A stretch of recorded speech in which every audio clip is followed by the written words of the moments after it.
You are live right now on the BS3 Radio YouTube channel. Like we do every single week, bring you a new topic to talk about. It may be sports, maybe music, maybe life, maybe anything related to current times. But today we're talking about, will college football return? We want you guys to give your thoughts as well. We have the live interactive chat room like we do on most of our shows.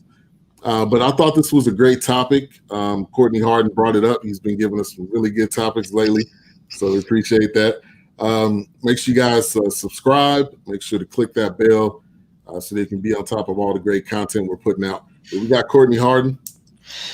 What's going on, everyone? Thanks for letting me jump on again. Try to just give some fresh topics sometimes, and throughout the week. But I hope everyone is enjoying the week so far. Definitely. We got my dad down there. How you doing? Doing good. Good to be with you guys again. And this is a topic I think I can hang in there with you guys. But I'm glad I'm safe, and it's good to see you again. Definitely.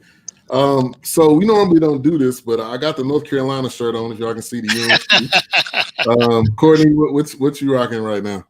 I just got a plain T-shirt. That's it. Just a plain gray tie-dye T-shirt. Okay. Dad looks like a Johnson C. Smith. Is that a Johnson C. Smith shirt? Okay. Yeah. All right. HBCU. Yeah. All right. So this is a very interesting topic because team sports, as they're starting to form and they're trying to figure out how they're going to go about it. College football is one of those where it's different because the majority of these people are kids. They're below, the age of 20. Some of them you could say 18, 21 is kind of the range. But this is a different dynamic because you have parents saying, hey, I don't know if I want my kids to play in this. God forbid something happens to them. So it's a lot of, discussion about this, and we'll talk about it a little bit further, but there's a lot of risk and there's a lot of commissioners and higher ups in college football that are very concerned if this is going to even happen. But Courtney, I'll go to you first. What's, kind of your initial thoughts? Last week and this week, we're seeing more teams starting to just say we're going to play conference games and still trying to figure out what they're doing.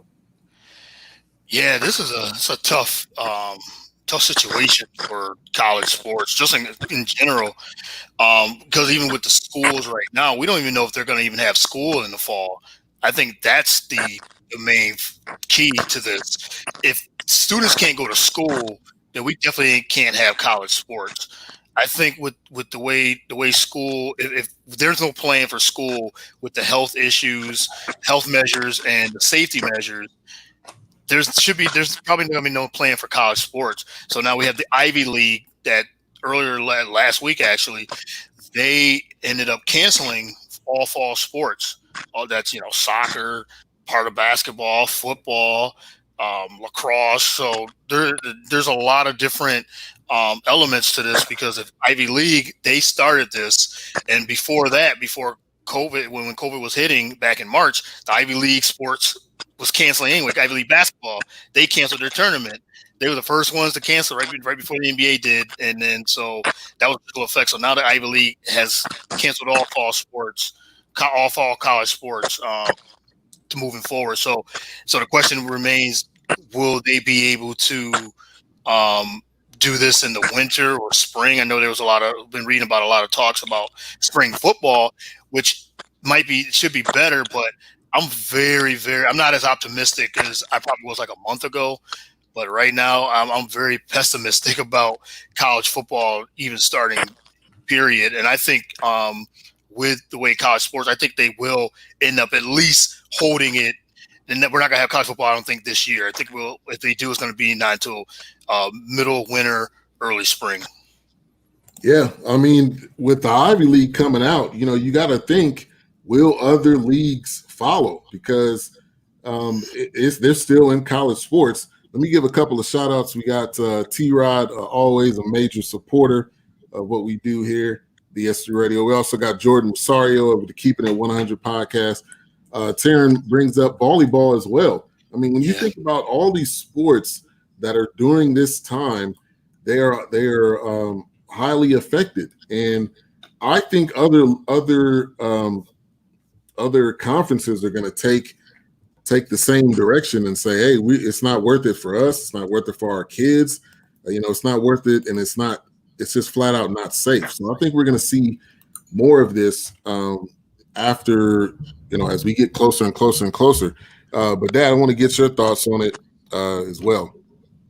Well, it's it's interesting how these colleges sometimes they can have their priorities out of order, and it's always interesting how God puts things in perspective, and you actually see where individuals stand as far as their priority. Is it education, or is it football and the athletic department and the revenue that they can bring?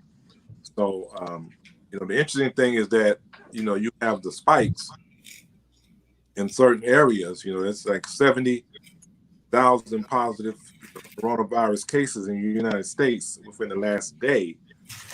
And you got these outbreaks on these college campuses all over the country. And I mean, places like Florida where there's a spike, and Texas and Arizona, and you have major big five schools in those particular states. So now, just like Courtney said, it's interesting how your priority is it the student, or is it the athlete, or it's the student athlete? And I'm just concerned that because of the Power 5 conferences, they're going to make the major decision. And it's interesting that Morehouse, your alma mater, canceled the season, but they were like the number one far as revenue-driven school in that conference. So it'd be interesting to see if anybody follows them.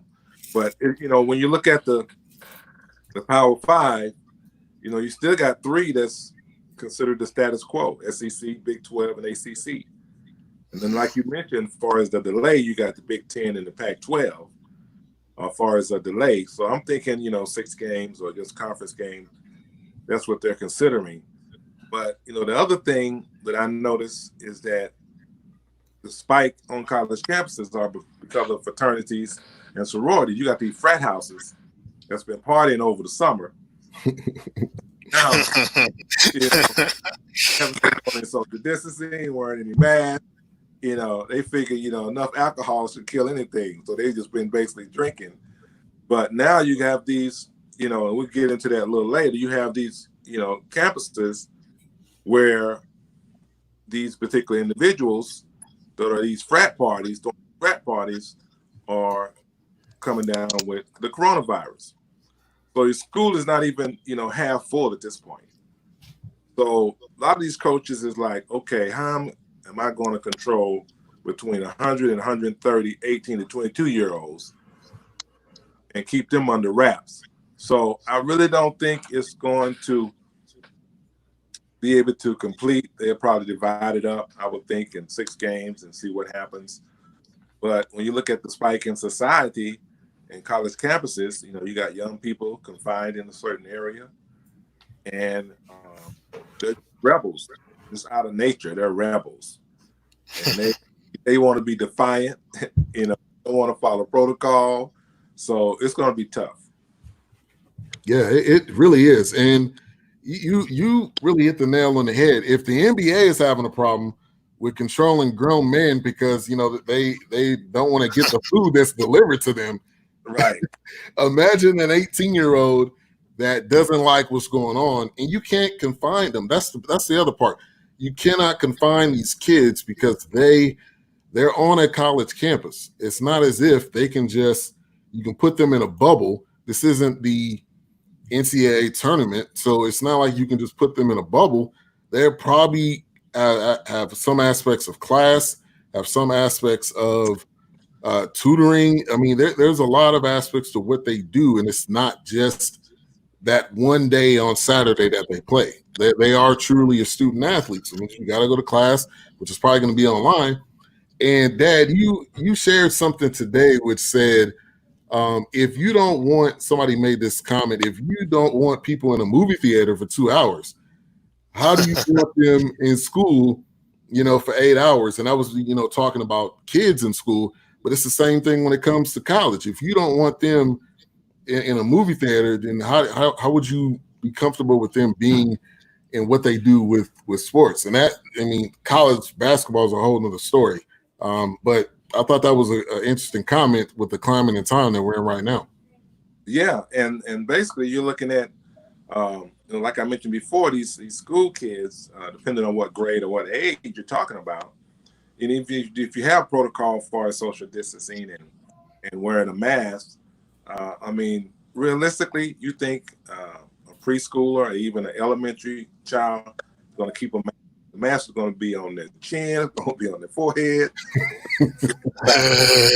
around their neck, it's going to be all over the place. Right, exactly. That's going to be a complicated issue for the teacher to have to deal with, let alone teach. You having problems, just give them to sit down and pay attention and be attentive and be aware of their surrounding, what's going on. But now you got to be concerned about a mask. So for them to consider, putting children in that particular predicament, for 8 hours, whereas, movie theater, 2 hours, you can basically hold your attention for 2 hours. Even if it's a boring flick, you can sit there for 2 hours and focus, concentrate. But, how are you going to have these children, and even 18, 20-year-olds, being able to control themselves in an environment like that for 8 hours, considering how difficult it is now. So, like I mentioned before, it's the priorities. Is your priority education you do online? Is your priority financial, benefits? Because, when you look at $1 billion business, but college education is $1 trillion business. So where are your priorities? Right. Is your priority on the money, or is your priority on the person? Because I know we want to see sports, we want to see college football. There was soccer on this past weekend, and I was almost glued to the TV just to see right. Soccer. And that's different, but we want to see it. But is it what is the risk? But when it comes down to it, money is a huge factor. We all know that. That's a factor of every aspect of sports, every aspect of what we do in life. So that is the underlining factor. How much money would you need per se to not cancel this? But let's get to the topic of leagues starting to say, or conferences starting to say, we're only going to play in-conference games. And on a national football scale, how do you have a football season when they're only playing conference games? That's normally about half, so there's a lot of conferences already talking about that, already said they're doing it. And Courtney, I'll go to you. What's your thoughts on that? And do you think you could do an actual season with just playing conference games? I think you could. I think the reason why you could, because if it's within the conference, 10 teams, 12 teams, and you're playing each other through the, against each other through the conference, I think that might be the only way this could actually have a season. Because say there's an outbreak so we had the Big Ten, say there's an outbreak with Michigan or something like that, they can actually move. They say, well, Michigan can't play this week. We can move that game. Say they had to play Michigan State. We can move that game later in the schedule. We can move that game later in the, in the season. So if there's like game 3, we can move it maybe to game 9 or 10 if need be. Just because if one person gets coronavirus, or if 10 people get coronavirus within the team, they're probably going to shut it down. Especially if it's 10, 15 students that get it, and it's probably going to be an outbreak. So now they can actually move them toward, move that game later in the season. And that's where it goes to where they might have to play spring football, which I think is probably the best idea, is to wait. But I think another thing too with the college sports, I think the college sports, they waited too late to maybe try to even get a plan. I know they was trying to wait to the last minute to see, we could still start in August. Well, it's almost August now, so there's really no plan in place. You're either gonna have to cancel or delay it until, like I said, till January, February, March, somewhere right there. I know they were trying to wait to see what all the other sports were doing, the NBA, soccer, WNBA, and even the NFL. Like the NFL, they're being stubborn too. And this goes to the school systems as well. School system had a lot of time to try to get a plan, but now you got the president who's saying, "Oh, we're gonna have school in August. Like we're gonna get our kids in school. We're gonna get our kids in school." But what's the plan? There needs to be some type of plan, and we don't have it. There's no measure of plan, and we don't really know because COVID is running rampant each and every day, and there's so many cases each and every day. But I don't know. I know there's things going on behind the scenes with the student body, the administration, things like that. But I think they got to have some type of plan that could possibly work. But for the conferences, I think that might be the best plan right now. But can it work? Maybe. But if there's an outbreak, which is a possibility, it might not work either. Yeah, there's a strong possibility of it getting shut down altogether. My thinking is, if they open this door, we'll have a couple of games. We'll have a few games, maybe 6. I don't know how many exactly, but when someone catches it and it spreads, which a prime example is this weekend, MLS Soccer, who's been planning, they had a couple of matches. They're doing a tournament. There was a test that was inconclusive for one player, and there was a second test that was positive. So when that happens, you got to reschedule the game. But how many other people were involved? How many other people knew this person? Were they in a study group with somebody? Were they hanging out with somebody? One translates to 10 to 100, and then from there on, the whole team could possibly be involved. So that is, I think going into it with conference, I think is the right approach. But you're right, Courtney, that you need a plan, but you need to know that this plan may not actually happen. And there was an SEC commissioner saying he is doubtful that this could even happen. I mean, that the season can happen. And SEC, we all know SEC is king of the hill when it comes to college football. So if the king of the hill is having a problem with it, that everybody else has got to be thinking like, hey, should we even go down this road? And, I'm going to go through some other conferences, but Dad, what's your thoughts on just playing conference games? Like Courtney said, conference game, I feel were obtainable. I really feel that they could play 10 games as long as they play each other once. But the issue is going to be as far as the outbreak, because we know it's coming. And it may be like the NCAA, like March Madness. They all geared up to play it without fans, and all of a sudden they canceled it. So it may be something similar to where they may be geared up to play, and then something happens and they cancel it. So, and that's the problem. You don't have an actual plan. I mean, your plan is on a wish and a prayer that it's just going to go away magically. When we see that's not the case. So I think the conference game will be interesting and probably the best route to take. But like I mentioned before, Morehouse canceled and their season. And the president and the athletic director basically said, if we keep our children safe here on this campus, when the team travels, then how safe is that particular campus that we're sending our kids? And then when we have teams come to our campus, if they don't practice the same type of protocols and safety tactics as we are, then they can bring it to our campus. So even though you're playing conference games, they're in different states. The problem is we don't have a federal plan.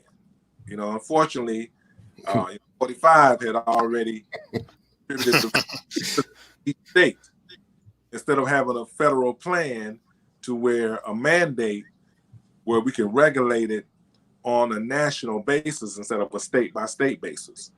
So that's the issue. And the other issue is when you look at conferences, Pac-12, right now the cases have jumped at UC Berkeley.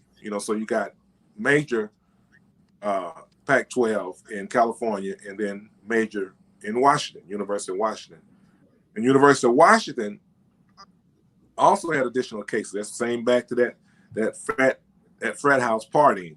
So you had 155 new cases out of 1,100 fraternity members. 155 out of 1,100. You can imagine what's going to happen. So not having the regulation and one cohesive policy to where everyone can be on the same page, it's going to be difficult. So I figured they would probably start it, maybe get 6 games in, and then would have to suspend it and then finish it in the spring if possible. Yeah. I think it'll. They're working on something, but when they got to working on something, it was kind of late in the game, and I think the NFL is going to be in the same boat. They're pedaling along and saying everything should probably be fine. We're working on special face masks with guards on the helmets. We're trying our best to eliminate these things, but it's going to be extremely difficult, extremely hard. Let me give a shout out to Miss Mocabella, a huge supporter of what we do here, and also Jordan. As you can see, we got the comments below. He said the problem with college sports, it sounds like all the sports are okay with traveling to different stadiums, and you can't put them in a bubble. And that means they got to get on a bus, or you have to get on some type of avenue of transportation. And most of the time, no, it's not going to be safe. The amount of traveling, the amount of people that you're in contact with, the bus driver, the people that was on the bus before, how much cleaning are they really doing? I mean, this trickles down so far that it's not as easy as just coming to a stadium and playing. So let's talk about some top stories right now. Patriot League won't have fall sports. Courtney, you did mention that. When you look at Maryland suspends football workouts after campus-wide COVID-19 testing. Now that's just the testing. Right. They're not even thinking about. They're not saying that these tests are even positive. They're just saying they're shutting it down based on testing. SEC commissioner, I mentioned this, very high concern. They're king of the hill. Pac-12 commissioner tests positive. He tests positive for COVID-19. So look, it's so deep. My answer would be no. And even, breaking news today, we all know at this point, but Russell Westbrook has been tested, and he's tested positive for COVID-19. So one of the NBA star athletes has it, and the NBA is going to have to figure out what they're already in a bubble. So it's, that he's coming into the bubble and he has it. And now we start to learn that if you do have it, that doesn't mean, or if you did have it, that doesn't mean that you can't catch it again. Yeah. That means you could be even possibly more susceptible to catching it. So college football has got a lot to think about. We love college football. We know it's a billion-dollar organization. The Pac-12 is already doing scheduling, like we said, with conference games. Duke's coach is skeptical of a full season, prefers conference-only dates. So, this is – and even a funny part of it is when these coaches get together, when these commissioners of these conferences get together, that could be another way for the whole thing to spread. Like, it can spread at any point in time. It doesn't really matter who you're meeting with or what you're doing. And they also talked about, when you talk about games like Florida State, when you talk about rivalry games, that means something that we're not going to see unless if they're in conference. So that's another part of this. Let's talk about the viewership. How many people are going to view this? Because MLS, I'll go back to that because they're the only ones, doing anything. They pumped in crowd noise. It was so weird because it was obviously nobody there. They pumped in the crowd noise, and it seemed as real and as real as possible. But how many people you think are going to watch it, and how many people may boycott? Because people are super sensitive right now. They're okay with speaking about what they don't like or do like. So you may have some people boycotting games. But I'll go to you, first, Dad, kind of talk about, you think the viewership would be up, and do you see people wanting to boycott college football if they go ahead with this? No, I really don't see them wanting to boycott because, college football is such a beloved sport, and mainly because of your, alum, you always have a fan base. And if you just get your alum to support via television or streaming, then, you're talking millions of people right there.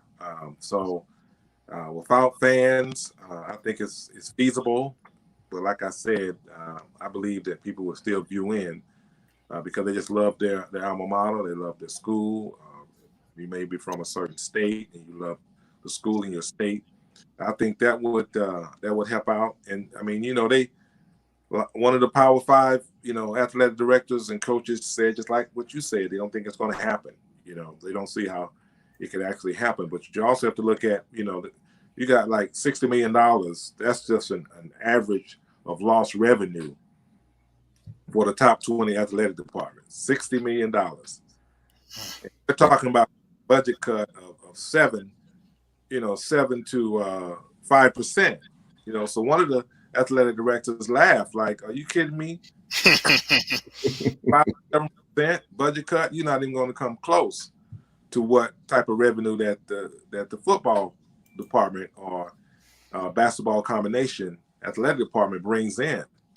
So when you take that in consideration, like I said, it's all about the priority. Is it the athlete or is it the actual finance of the school?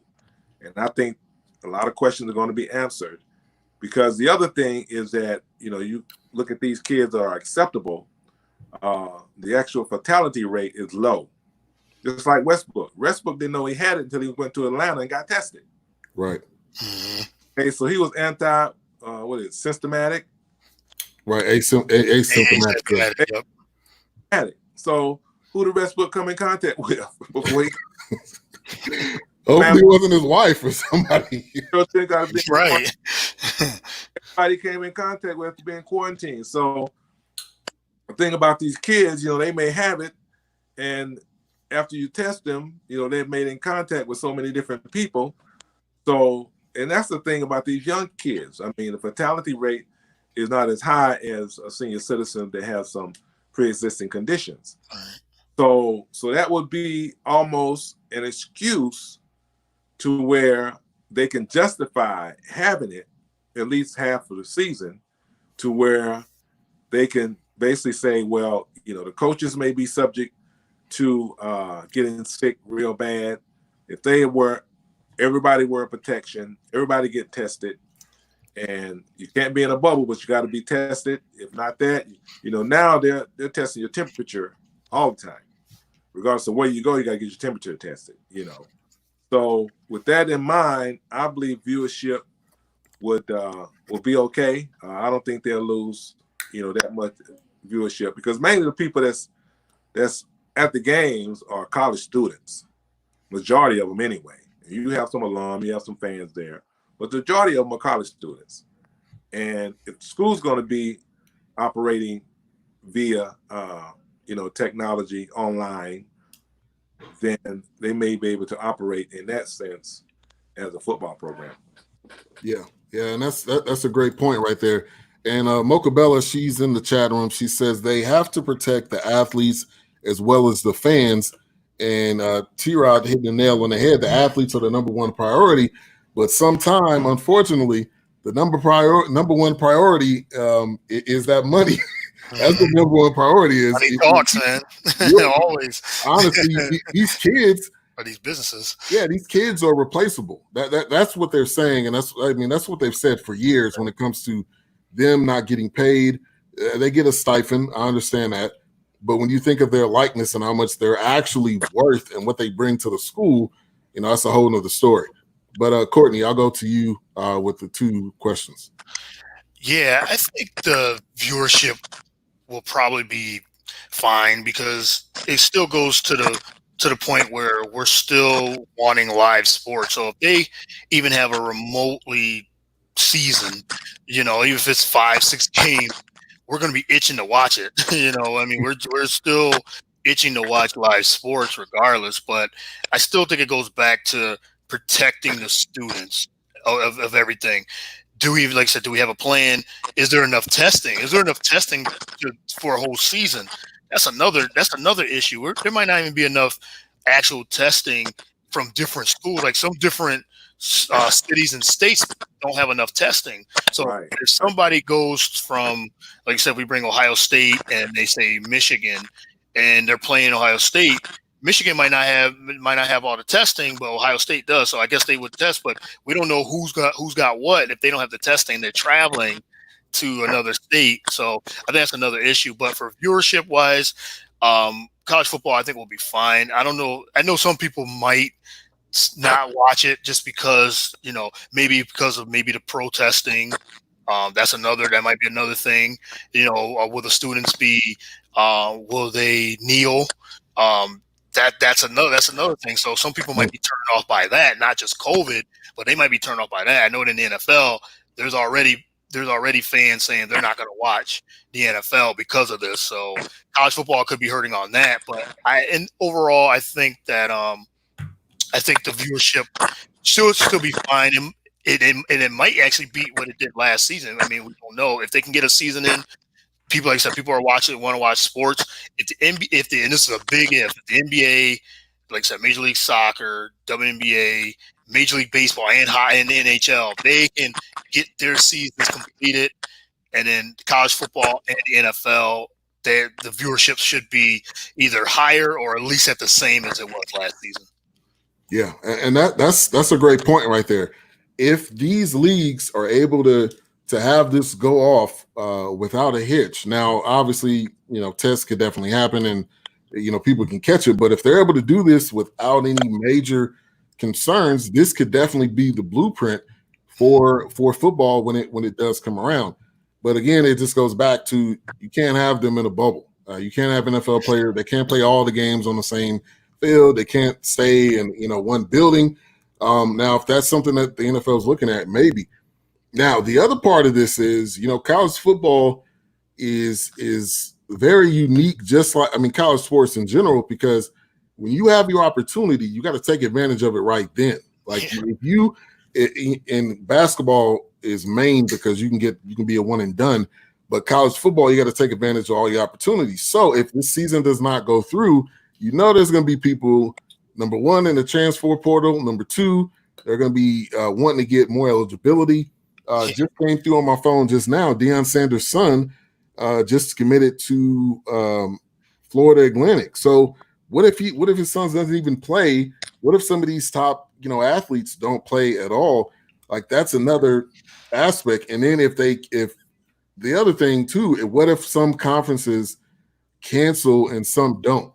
Then how do you translate with actually playing games that way? You think about Navy, you think about all those independents. So man, this is Notre Dame. Rabbit hole. This is the rabbit hole right here. You got team, like you said, Army, Navy, Notre Dame, and if some of these students, if they don't get a chance to play this season, like you said, what do they do? Will they allow them to? Okay, we could go right straight to the draft. Can they get drafted to the NFL? So they got tape on some of these students, the juniors and the seniors. So they got tape on from the last season, but in the last couple seasons, but that they said that's another layer. So I don't know how they would be able to navigate that because some of these students they play college sports because they want to make it to the NFL or they want to make it to the professional leagues. That's the main reason that some like to play, trying to make it to the professional league. So like I said, will they have another year of eligibility? Will they let them just go right straight to the professional league? That's a huge layer of everything. Yeah. This is deep. It's deep right here. Shout out to HRAP B. Thank you for tuning in. Let me pause real quick. Let me do a little bit of a tangent, but I was trying to figure out where he got HRAP B from, and then I finally seen it on the documentary, and I was like, wow, that's where he got that from. HRAP B was actually a real person. That he just made that up, but that's but go ahead, Dad, if you wanted to add on to that. Yeah, I mean, you made a good point. I mean, as far as the season, I mean, a lot of experts don't think that we're in a decline, and so I'm saying this is the second peak. But a lot of people feel it never really declined in some of these areas. It flattened out, but it never really declined because of individuals not taking precautionary measures. So you're talking about, a season junior or senior athlete may be okay, but then when you look at freshman and sophomore and those that come out of high school, if this lasts till 2022, that if it's not even similar to normal to 2022, then these student athletes are going to have to make some serious decisions. And I always think everything happens for a reason. So now your priority should be on your education. Yes. Get in books. Yes. Books. I mean, God allowed everything happen for a reason. So He's just checking you up and telling you, that easy ride, from high school to have them classes where you take PE and home ec, then you go to pros. Seriously though, things have changed, and we're going to have to accept it. It's not going to be like it used to be. Status quo, is out the window. And same thing with these college athletes. I mean, they're going to have to understand that, you got to get serious about what you want to do in life. And not only injuries, but now you have another obstacle, which is the coronavirus. Mm-hmm. Even if you do make it, you still got to be concerned about NFL and the NBA. I mean, what is their season going to be like? And the NBA, if they make it, and finish this season and get through this playoffs, it'll be a good model, for people to follow. But like we was talking earlier, I mean, it's just, you have to add another obstacle that you have to consider when it comes to being an athlete. You have regular injuries already. This is something that's going to be added to that list of injuries, and you're going to have to adjust accordingly, and teams going to have to adjust accordingly. Yeah, and I mentioned this earlier. NHL, the way they're going about it is that they're going to announce the number, but they're not going to announce the actual names of the players, which, like I talked about that earlier. I want to get you guys' thoughts on that too.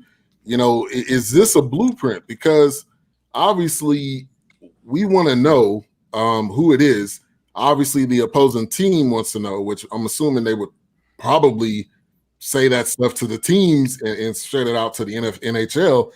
But that may be a better way to go about it, because everybody's already afraid. Everybody is already in fear. You have, 45 not helping the situation at all.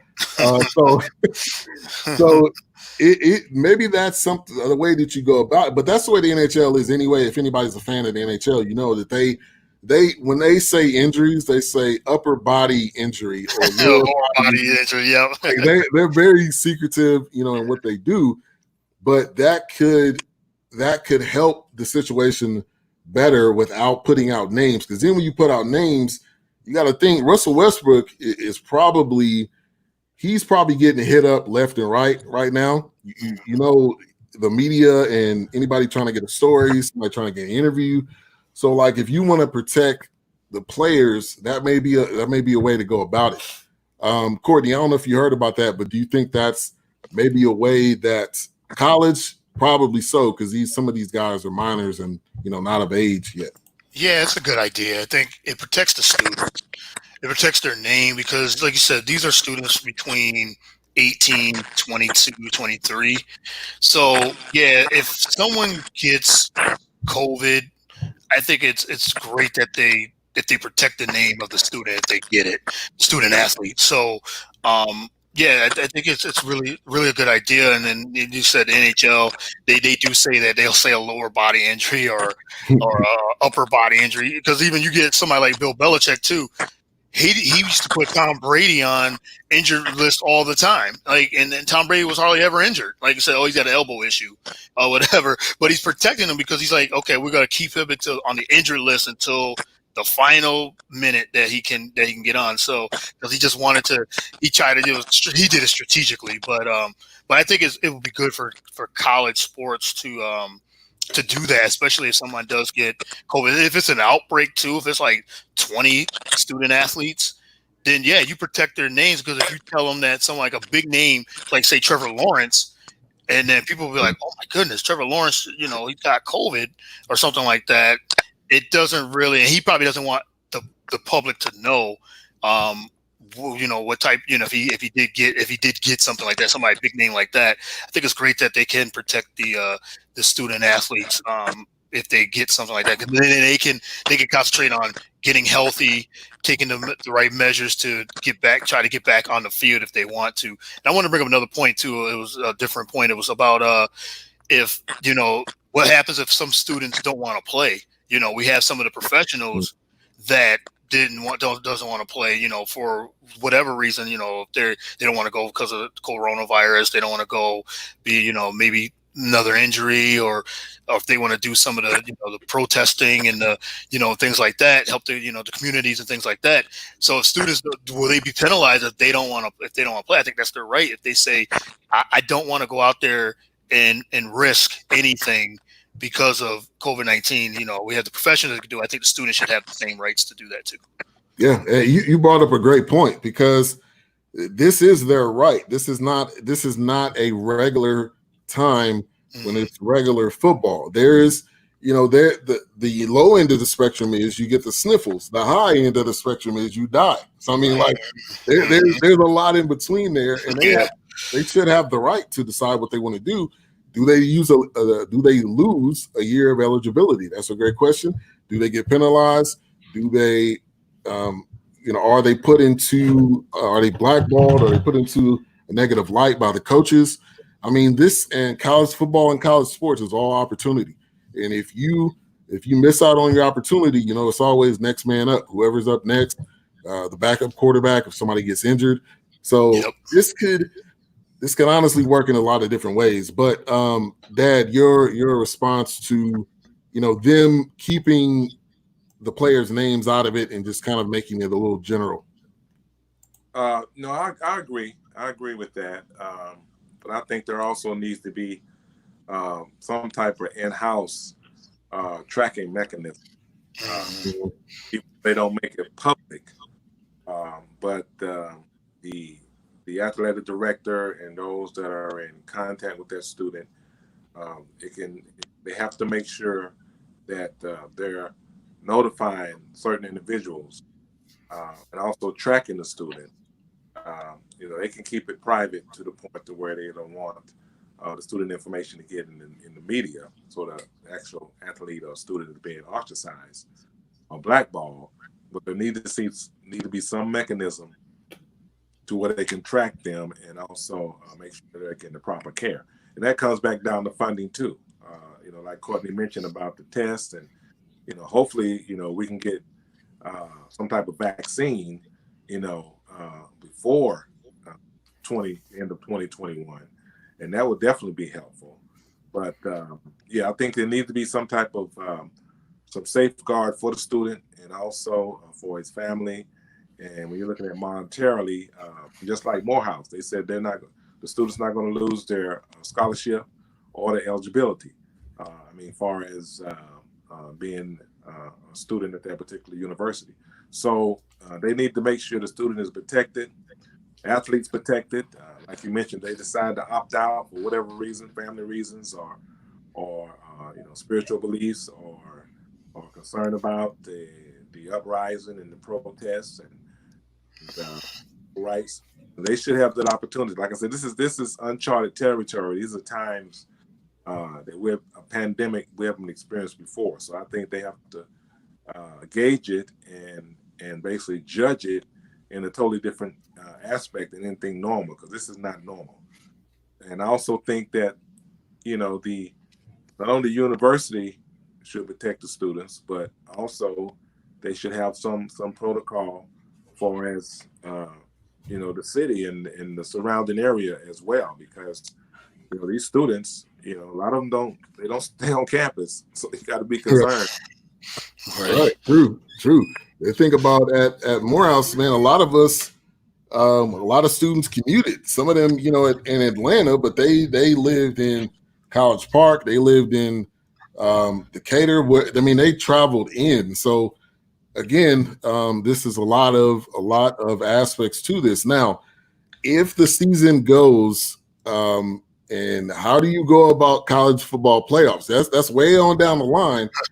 So Right. We're talking about college football today, and that's the main bowl games. That's a huge part of the money that's made. That's a huge part of money that goes in with the with each school. So if we get to a point, is there an asterisk? Is there an asterisk by a team that wins a college championship this year, being everything that's going on? And we could ask that same question with the NBA, same question with the NFL, because it's not a regular season.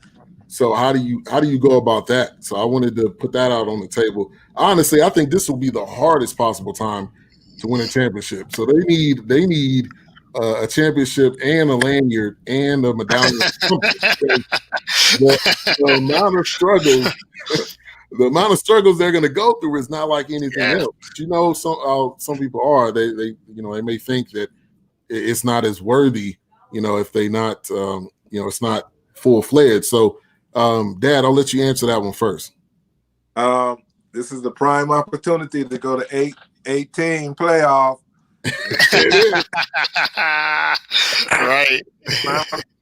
Eliminate the bowl games and go to 18 playoff. Send them in a bubble. They can go back down to Orlando, or they can go to Disney World, or Vegas. and just basically rent that facility and rent that city for however many weeks.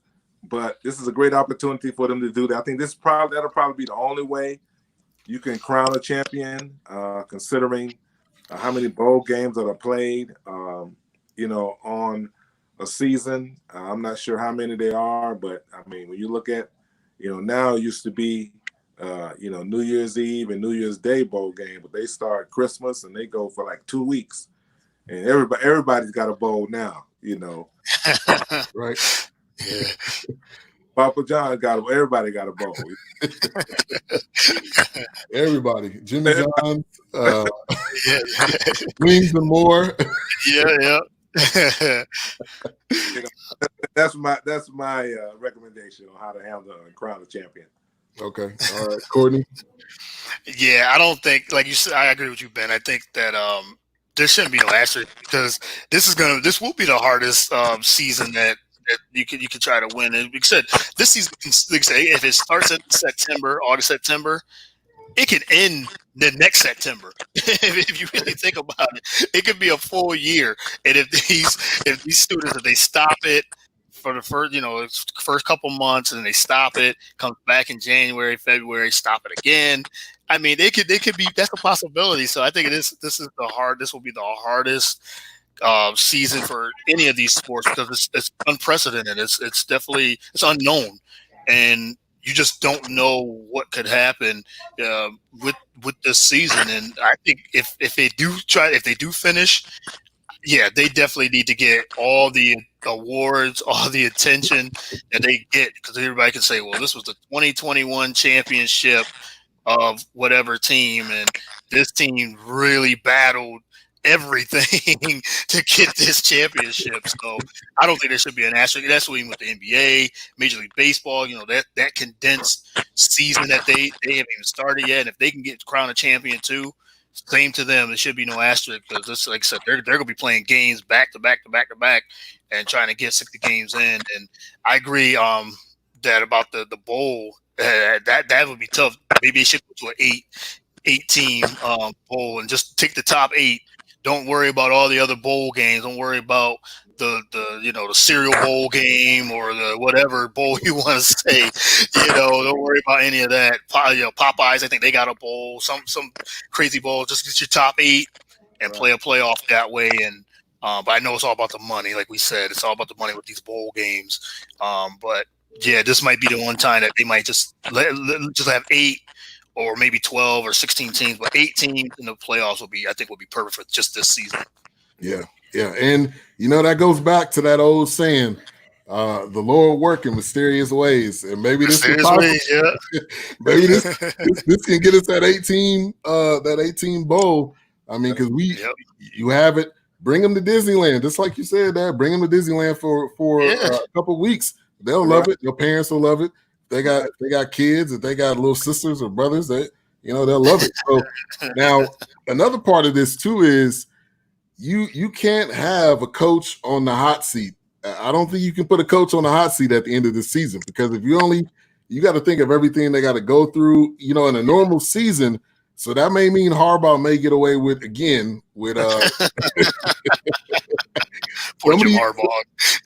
of these coaches are gonna probably get away with it, but that's another aspect too. We talked about the players, but you think about the coaches. A lot of them have families, a lot of them have kids. They're not. Most of them aren't single, but I don't think you can put their job in jeopardy, because they gotta be strong for, number one, themselves, number two, for the team, for their family. And so I think that this will be a way to allow coaches to kind of get off this year. I think this may be a low end year. I don't think you can fire a coach after the COVID-19 season. To me, that would be heartless, which you know how it is anyway. But I wanted to kind of get you guys' thoughts on that too. If you look at how much it is that goes into coaching, and you add that on top of the regular everyday stuff they go through, on top of COVID-19, and then on top of probably having to make sure your kids are doing what they're supposed to do, that they're not out. Are they partying?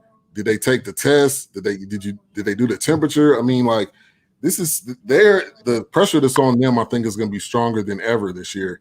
Dad, I'll go to you to talk about that. No, I agree. I think the coaches should be protected. They should have some space as far as their contract and some negotiating opportunities as well, because it's going to be a tough year regardless. If they split it up, if they cancel, I mean, you can just imagine the pressure that he's going to be under to protect these kids. You're talking 18 and 22-year-olds. And the priority as far as winning and health for these kids, I don't think anybody deal with that on a psychological level and still have the pressure of losing their job would be totally unfair. The priority is keeping these kids safe, also getting them through the year safe, and trying to monitor them, as well as do your normal, training and educating them as far as football is concerned, or whatever sport they're participating in. So, no, I don't think coaches should be concerned about their job being in jeopardy during this particular season.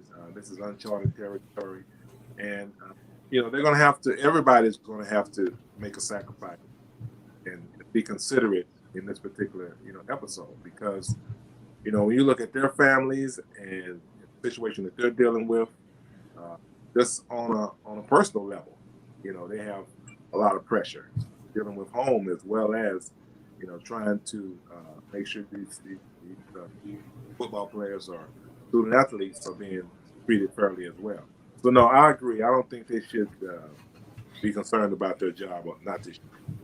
Yeah, and T-Rod with a funny comment. He says, "Dang, that means Clay Helton, aka Cockroach Clay, will be fired." Now you should have fired him last year. That's your fault. Keep them 2 years a year too late.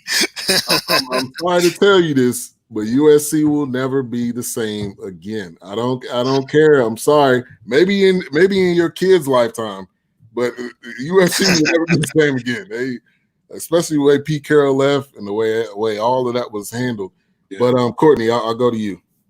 Yeah, I agree. I agree with both of you guys. I don't think this should be the year where coaches should be fired. But this is sport. I mean, this is business. Some people they just don't care. Especially in NCAA, they're so cutthroat. They sometimes they don't even. It doesn't even matter. If you do really terrible, like even in uncharted territory of the way the season might have to happen, they still could cut them. Like they said, well, it was you tried your best, but we still have to go a different direction. They still might do. That would be really messed up. But I wouldn't be surprised if some colleges did this. But I don't think they should be fired at all. Even if they go, say it's a 10-game season, and the team goes 1-9 or 0-10. But the coach is going to have a lot of responsibility. As you said, he's going to be more than just a coach. This is going to be the definition of he might have to be a mentor, a father figure, or some type of thing, because he's taking care of these kids.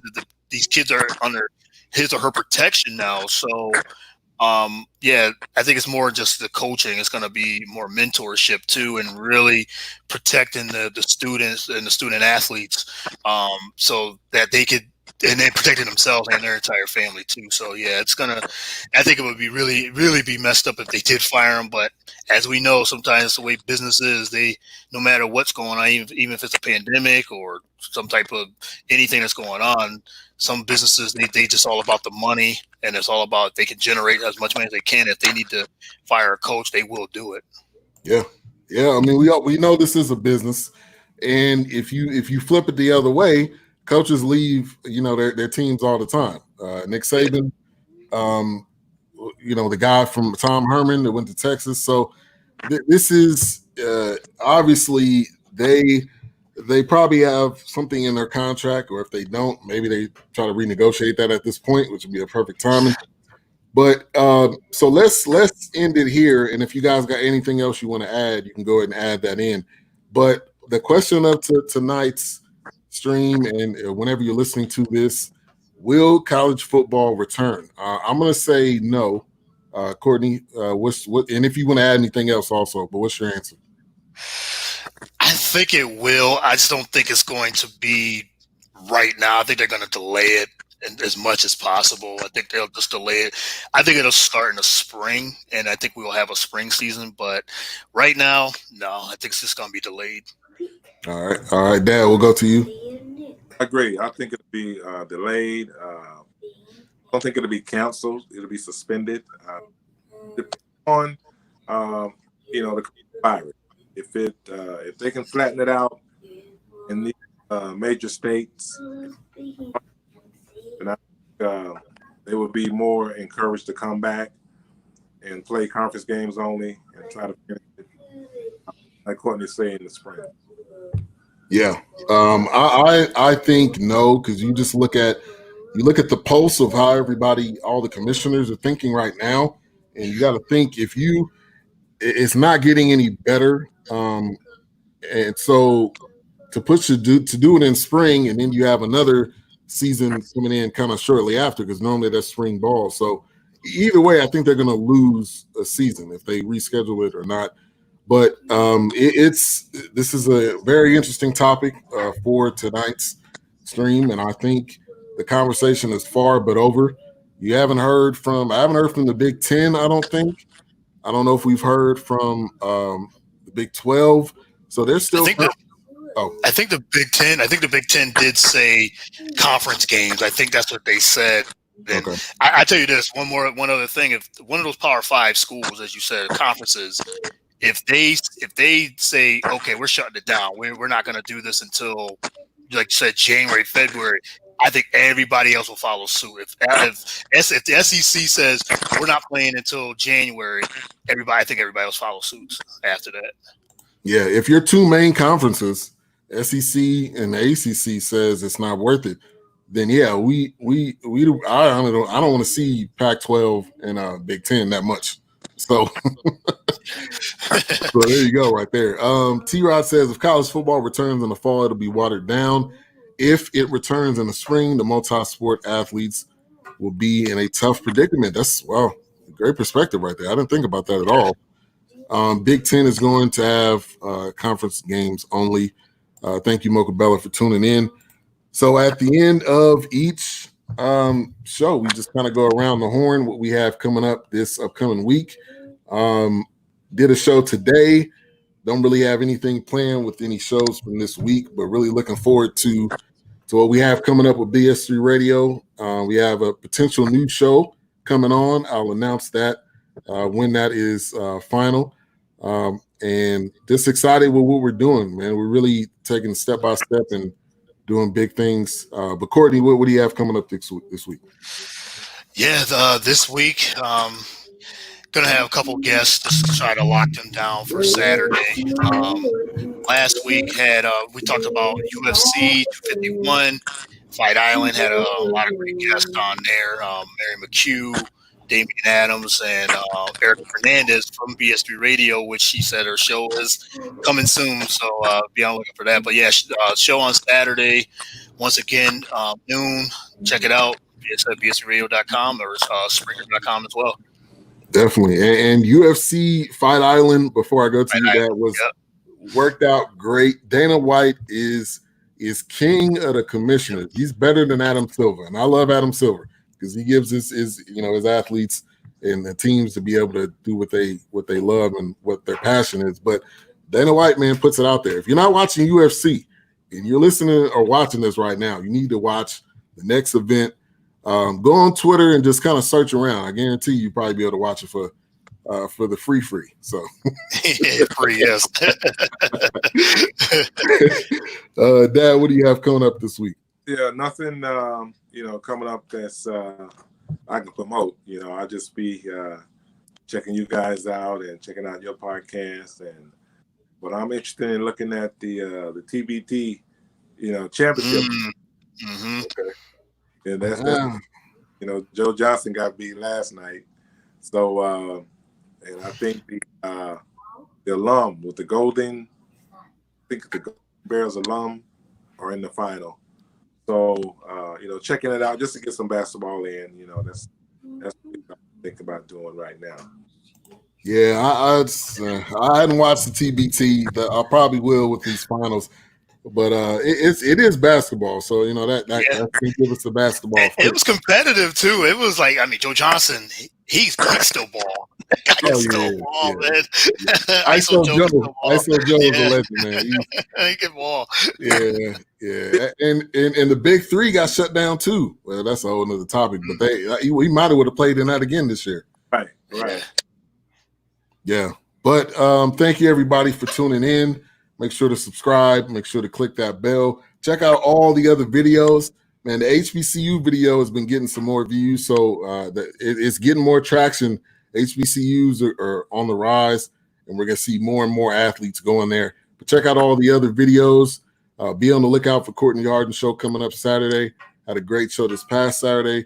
We're going to keep it going, and you guys have a good day or night. So, Courtney?